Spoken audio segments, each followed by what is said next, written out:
Jadi kau kira kau orang kaya kan? Jadi di mana-mana tuh seolah-olah kau yang paling kaya sudah. Banyak orang kaya di Singapura sana, rendak gitu-gitu amat. Bikin malu aja. Hola netizen yang tercinta, Sarah Sechan diduga menyindir Nagita Slavina setelah video istri Raffi Ahmad itu berteriak di Mall Singapura viral di media sosial. Hal ini tampak dalam unggahan Instagram story Sarah Sechan beberapa waktu lalu. Dalam postingannya, Sarah Sechan menyinggung soal seseorang yang sering disebut sultan di negaranya, tapi memanggil temannya dengan berteriak-teriak saat di mall negara orang. Sontak saja banyak yang menduga Sarah Sechan menyindir Nagita Slavina. Sarah Sechan mengaku miris melihat sikap orang yang sering disebut sultan itu. Dia bahkan menjelaskan bahwa banyak orang lebih kaya dari orang itu di negara tersebut, namun mereka tidak berperilaku seenaknya di tempat umum. Setelah unggahan Sarah Sechan viral, Raffi Ahmad selaku suami Nagita pun sampai saat ini masih bungkam. Bahkan saat dimintai keterangan oleh awak media, Raffi Ahmad tidak buka suara. Setelah selesai memandu acara televisi di kawasan Jakarta Selatan, Raffi Ahmad terus berjalan ke arah mobilnya sambil sibuk telepon dengan seseorang. Raffi Ahmad tampak ditemani oleh satu asistennya. Tidak ada satu patah kata pun yang keluar dari mulut Raffi Ahmad. Hanya saja Raffi Ahmad beberapa kali mengulurkan tangannya ke arah awak media yang mengikutinya seolah memberikan tanda enggan diwawancarai. Nah, gimana nih menurut netizen yang terhormat? Silahkan berkomentar ya. Ini menarik banget nih sharing terkait dengan pengalamanku apa yang dilakukan Gigi dengan teman-temannya. Kalau menurut pendapatku, aku tuh kadang ya juga nggak sadar gitu ketika ketemu sama teman-teman, misalnya semacam reunion ataupun ngobrol-ngobrol di publik gitu ya. Kadang kita tertawa, terbahak-bahak dan sebagainya itu kita nggak kayak kita lepas aja gitu loh. Dan bukan berarti kita sombong gitu. Kadang kita kurang nggak sadar juga dengan lingkungan gitu. Dan itu tanpa disadari kita suka kayak gitu ya. Nah, kadang kita juga posisikan kita lagi sendiri misalnya dan ketemu orang komunitas seperti itu juga, kita juga ngerasa terganggu gitu. Nah, jadi artinya kalau aku lihat dari kejadian yang lagi viral sekarang itu sebetulnya ya Gigi nggak ya karena mungkin happy dengan environmentnya dan lingkungannya, pada akhirnya dia nggak terlalu aware gitu kan. Jadi ya sebenarnya ya balik lagi sih sah-sah aja sih kita gitu loh, tapi cuman mungkin agak ya gimana ya, ya itulah manusia gitu, kadang kita juga nggak ngeh gitu loh, bukan berarti kita sombong sih kalau menurut aku gitu. Hai, tapi pas saya ngecek ternyata artis yang satu ini melakukannya rame-rame, berarti bersama dengan kelompok teman-temannya. Jadi guys, ada yang namanya psikologi kelompok. Artinya ketika manusia di dalam sebuah kelompok, akhirnya kelompok itu punya sifat tertentu. Kita sering lihat ya, kelompok yang ketawa cekikikan, kelompok yang bisik-bisik, kelompok yang kalau foto-foto heboh. Nah, biasanya kalau lagi sendirian, kita nggak berani seperti itu. Makanya ada istilah buat orang Indonesia, kamu beraninya rame-rame. Emang bener sih, begitu kita masuk dalam satu kelompok, kita tiba-tiba menjadi manusia yang berbeda. Kadang-kadang kita jadi ngikutin sikap teman-teman kita di dalam sebuah kelompok. Saya juga barusan mengalami hal yang sama, dinner di sebuah resto yang cukup mahal restonya. Terganggu banget sama tetangga sebelah, berisik banget. Jadi sekelompok anak-anak muda, kayaknya mereka lagi mau year end party gitu ya.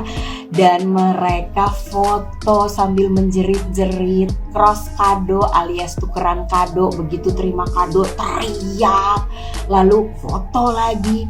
Begitu berisiknya sampai saya dan teman-teman gak bisa ngobrol. Lalu saya bilang, aduh nih anak muda. Tapi teman saya ngingetin, Put, kita yang ibu-ibu juga sering loh kayak gitu. Sering kan kita ngelihat sekelompok ibu-ibu arisan di sebuah restoran lengkap dengan dress code. Kalau foto itu berisik bener. Mas, fotoin dong. Ulang. Saya jadi diem ya. Karena memang psikologi kelompok tidak terbatas dengan umur. Mau tua, mau muda, sama aja. Tapi ini kan balik lagi yang namanya etika. Oke? Dan kalau soal etika susah juga ngomongnya karena patokannya hati. Dan di setiap negara punya etika yang berbeda. Mestinya diajarin dari kecil sih. diceritain gitu, didongengin gitu, bahwa kita nggak boleh mengganggu lingkungan seberapapun kita lagi happy. Sering loh saya lihat ibu-ibu membiarkan anaknya teriak-teriak, loncat-loncat, merusak barang-barang yang ada di publik. Dan ketika saya pikir kok dia nggak melarang ya, teman saya mengingatkan anak muda sekarang ada yang namanya soft parenting. Artinya anak nggak bisa dilarang gitu. Ya sih, soft parenting. Tapi apakah kita siap kalau anak-anak kita jadi malu-maluin gitu? Menurut kalian gimana? Tulis di kolom komen. Kita mau masuk tahun 2023, jangan jadi orang Indonesia yang gak ngerti etika, ya kan? Jadi kau kira kau orang kaya kan? Jadi di mana-mana tuh seolah-olah kau yang paling kaya sudah.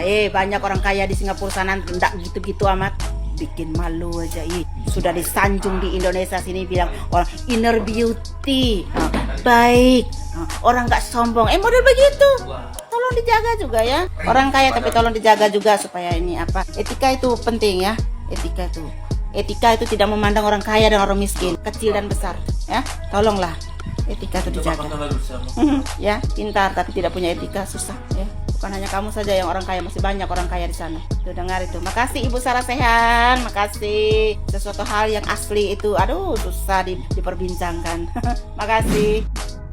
Parah sumpah. Kalian tahu nggak guys, sosok Nagita Slavina yang katanya Sultan Andara itu loh, baru-baru ini jagat dunia maya digegerkan dengan video tingkah laku Nagita Slavina yang berteriak-teriak di salah satu mall yang ada di Singapura. Hal ini seketika mendatangkan komentar negatif dari para netizen.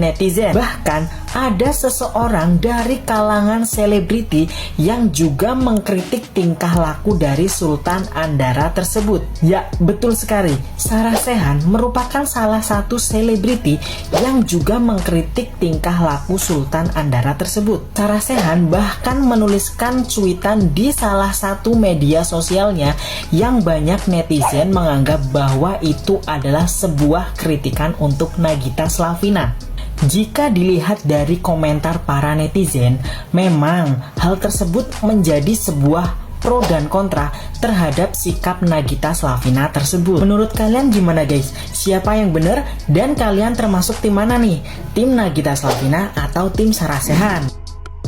Dan FYP gue penuh dengan tentang berita Sultan yang satu ini disindir oleh Sarasehan di storynya guys. Gue penasaran dan gue cari tahu apa sih yang disindir, seperti apa sih video teriak-teriak dia dan gimana sih teriak-teriak dia. Gue cari tahu dan setelah gue lihat, gue tonton videonya, gue cuma mau bilang, terlepas dari masalah etika ya, terlepas dari etika yang disindir sama Sarasehan, gue cuma bilang, emang lu gak malu teriak-teriak seperti itu di tempat umum, di negara orang? Gak malu jadi perhatian orang-orang karena lu teriak-teriak? Kalau gue pribadi mungkin gue bakal malu ngelakuin itu. Selain karena memang etika ya, mungkin karena gue juga malu ngelakuin itu, malu diliatin orang. Tapi biarpun begitu, ada banyak orang yang ngebelain Nagita dengan alasan dia nggak ngerugiin lu, dia nggak ngerugiin siapapun. Tapi maksud gue, etika itu kan bukan tentang siapa yang dirugiin dan siapa yang nggak rugi. Etika itu bukan tentang rugi atau nggak dirugiin. Ya memang dia nggak ngerugiin siapa-siapa ya, karena memang etika itu bukan tentang rugi dan untung, bukan tentang rugi atau nggak dirugiin.